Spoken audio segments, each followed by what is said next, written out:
my first area was Purdue campus, Lafayette. Purdue campus is a very interesting place, very diverse, very different cultures, absolutely. It's one of their top programs at Purdue University is engineering.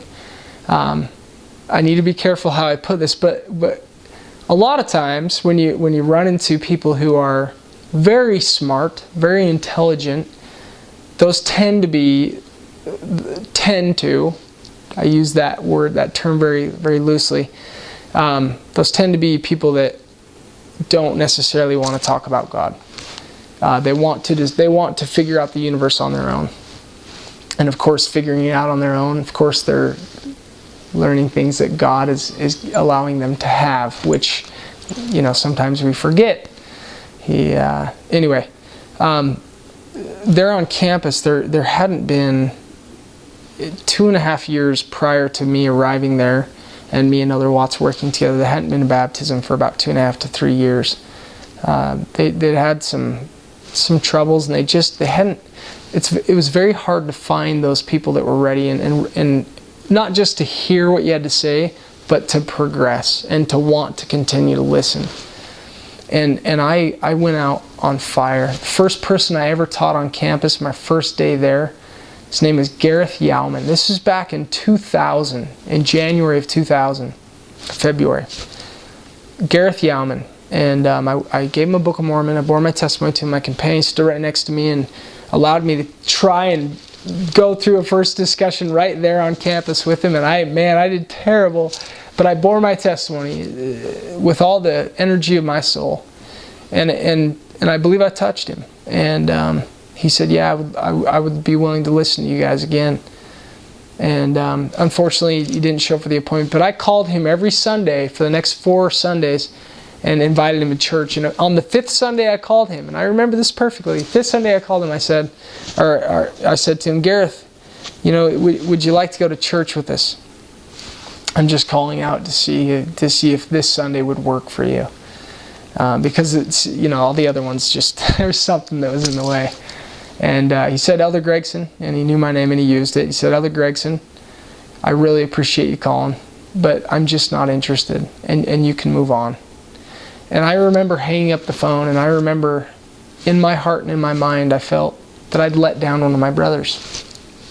Not just some guy who didn't want to listen to me, but this is a brother that I was supposed to meet then and there. And I believe, and I know he'll never forget that throughout the rest of his life. If he's supposed to live a long life, he'll never forget that moment that someone came and tried to share that with him. Maybe he'll soften to that. Maybe he won't. I don't know. It's not for me to decide. It's for him to decide. But I was supposed to do that. And as I continued to work, and Elder Watts and I continued to work, we never were never able to bring someone to Christ and see them enter the waters of baptism. The next companion that I had, I trained, and I felt like I didn't know. I don't know enough to train, but okay, I'm ready. Like at least I'll be able to teach them how to work hard. Maybe not teach effectively yet, but I believe work gives you the Spirit, like President Benson said. It's the greatest key to missionary work is work, work, work. If missionary work, so get the Spirit. We worked our hearts out, and we were teaching, 10 to 15 people a day. First discussions, quick first discussions. If they'd give us time, we'd teach them. We didn't see many people progress. About a month into my training, so I'd been on my mission about 4 months total. I'd really learned how to ask better questions. I'd studied the Savior and how the Savior would ask so many good questions. Even when someone would ask him a question, he would usually respond to the question. So I believe he inspired me to help me understand how to teach more effectively. And as we worked, and we never gave up, we just kept going and kept going, kept those smiles on our faces, because we knew we were doing the best thing in the world. And even if people weren't accepting it now, they may accept it later. So one day, we're coming home at night, and it's about 9:15. We worked till last minute. We usually got home about 3 minutes before our curfew. We were not going to be late, but we'd always try and make it like right before, so we could give every minute to working. we're riding our bikes across campus, and the Institute building is located on this one side of campus, so you kind of have to ride through the heart of campus to get to where we lived. So we're riding our bikes. We've only got a few minutes. We're cruising, and off to the left-hand side, you go through the heart of campus, and off to the left-hand side, they have this long street.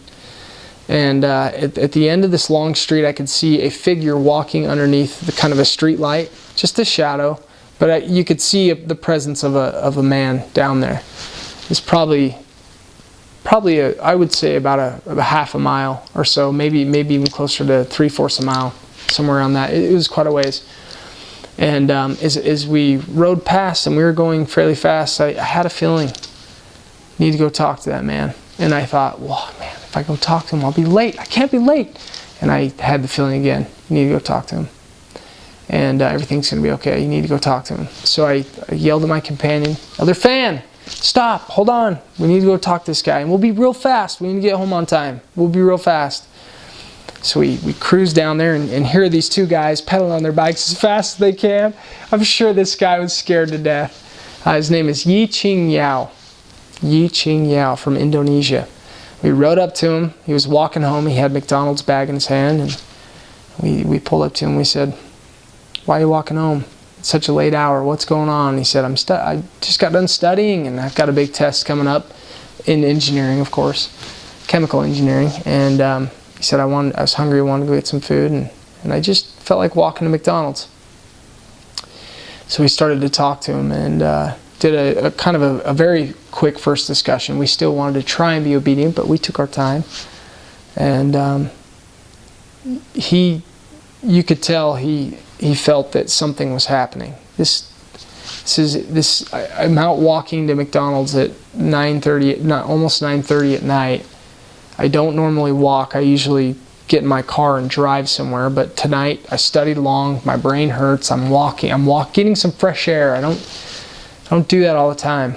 He knew something was happening, and we challenged him to take the Book of Mormon, because as we bore testimony of it and the truthfulness of Jesus Christ and who He is and what He'd done for us and the reason why we're here on earth, we challenged him and invited him to meet with us again, and we went and met with him, and he'd read all of 1st Nephi and into part of 2nd Nephi.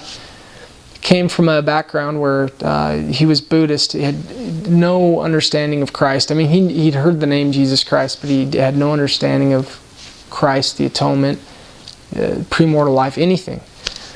And we started to teach him. And the second time we went in, we met with him in his dorm, and he just wept. And as we asked him what those feelings were that he was feeling, he said, "My heart is very warm right now. I don't know, but it's a very good feeling. It's very real." And we actually invited him, and missionaries, as you feel prompted by the Spirit, you'll learn to invite people to kneel and pray right there with you as you talk about the apostasy, the restoration. Invite people to kneel down and pray with you right then and there, and as they do, you pray, they'll pray, and then you ask them how they felt during the prayer, and the Lord will give them the witness a lot of times right then and there. And then we invited Yi Ching Yao to be baptized, and he accepted, and 3 weeks later he was baptized. And he graduated school. He moved back to Indonesia. I don't really know what's happened. I haven't even been able to find him on Facebook, but I know, I know that he'll never forget those feelings. He'll always have that testimony of the truthfulness of Jesus Christ.